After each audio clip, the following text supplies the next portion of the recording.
This is a uniform. The only thing I have left in terms of a uniform is this jacket. And the reason why that jacket survived was because of my mother. My mother captured that jacket from me when I came from the Army, because I told her I was going to get rid of all the things that remind me of the Army. And she put it away.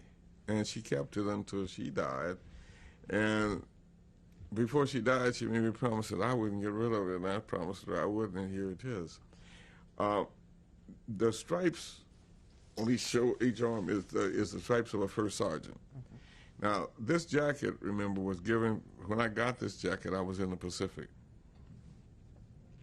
And they were issued to me just before I came back to the United States. So it's not the battle jacket that we wore in Europe. It's a dress uniform jacket that was given to us when we came back to the States from the Pacific. So what you see on my shoulders are the patches that was given to us. They're not the patches we had when we were in Europe. The one to my left is a patch that came out of Army USAFE headquarters in Europe, and it identified. It was given to us after we came back to the States. That's the one with the star? That's the one with the star. This one on this side, with the arrow and the star and the stars, was given to us as a result of our participation in the war in the Pacific. It's a Southwest Pacific patch of the Army of the Southwest Pacific. What are the little stripes on the left, on the right each shoulder? one of those represents 6 months, and it represents the fact that I was overseas for 2 years, in Europe for 2 years. The ribbons, the little patch on the other side is the Army discharge patch that you had, showing that you had an honorable discharge. On this side, the star, the patch, the things that you see there. Well, let's see. There's the Philippine Liberation ribbon, the World War II ribbon. The other one is oh shoot, I forgot the medal. And then the one down at the bottom will come by. With the stars on it is my combat ribbon from Europe, from the European campaign. The stars on that, each one represents a major campaign that I participated in. Normandy, Northern France, Central Europe, and the Rhineland in Central Europe. The next one, the yellow one, is the Philippine campaign ribbon, or the Southwest Pacific campaign ribbon. And the last one is a good conduct ribbon. The red with the red white one's a stripes? good conduct medal. Now, all of these are medals. My daughter had me. She had asked me to get them, and she has all my medals now. I ordered them finally. She said she just wanted me to order my medals, which I never had, and so I ordered them from the Defense Department, and suddenly found that I didn't have a record anymore of my participation in the war, because all of our records were burned. My outfit's records all are burned in a major fire at the Army headquarters in St. Louis, where they kept the records. So I had to send them a copy of my discharge to reestablish myself, so they would have that at least, and before I could get the ribbons, and that's how I got my medals, rather. So that's the jacket. Thank you.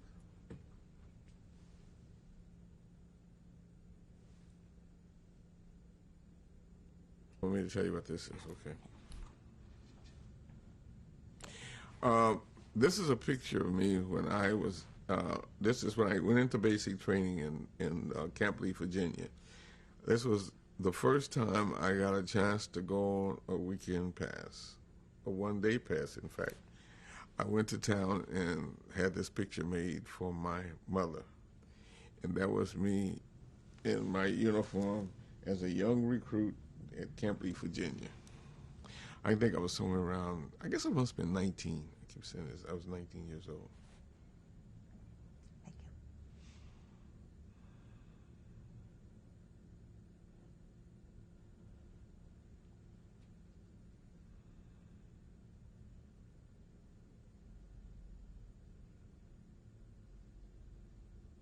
month.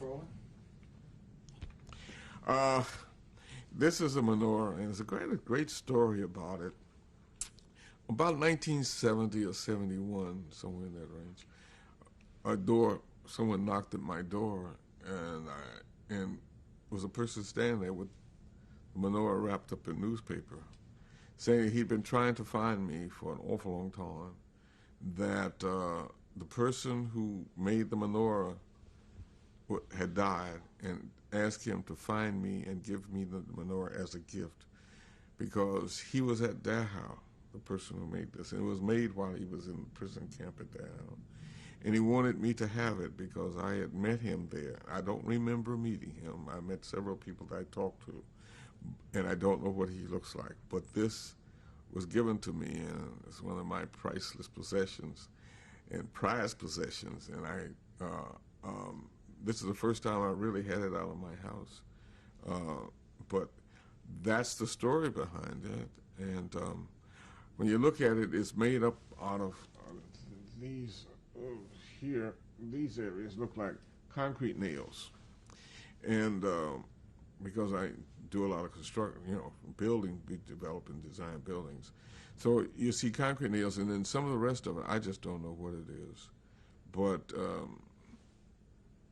some of our greatest works of art have been done by people who took pieces of something and made something out of them. And the sensitiveness of the piece for a person who faced imminent death at any one point really seems to gives it a sense and makes it something of very, very deep importance. What is the name of the person who, there is a signature on there? There's a signature which I can't read. I never read it, and I really don't know.